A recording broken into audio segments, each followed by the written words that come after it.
Hello everyone. Last video में हमने offer के टाइप्स देखे थे और आज हम देखेंगे कि एक वैलिड प्रपोजल होने के लिए क्या क्या कंडीशंस होनी चाहिए।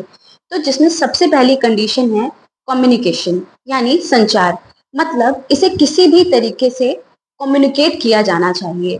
सेकंड कंडीशन है it must be certain and definite, मतलब यह बिल्कुल निश्चित होनी चाहिए, उसमें किसी भी तरीके की कोई भी एम्बिग्यूटी नहीं होनी चाहिए।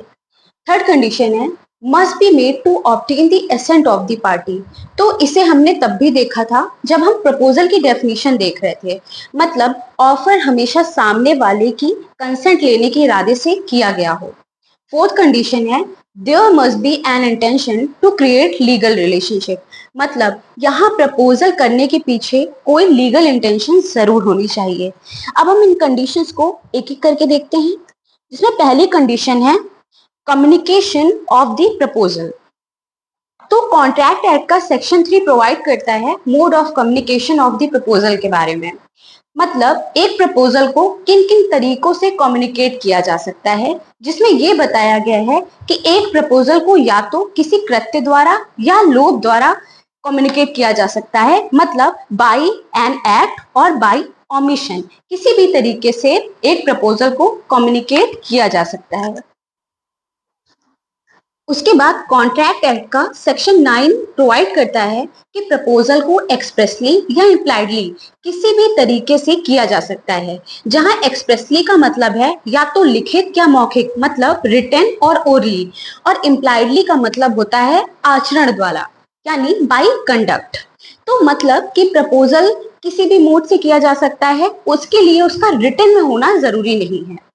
एक केस था लालमन शुक्ला वर्सेस गौरी दत्त का, जिसमें कोर्ट ने बताया कि कॉन्ट्रैक्ट के निर्माण में ये जरूरी है कि एक्सेप्टेंस हो, लेकिन ये तब तक पॉसिबल नहीं है जब तक ऑफर को कम्युनिकेट ना कर दिया गया हो, क्योंकि जब तक किसी व्यक्ति को ऑफर की जानकारी ही नहीं होगी तब तक कोई उस ऑफर को एक्सेप्ट नहीं कर सकता।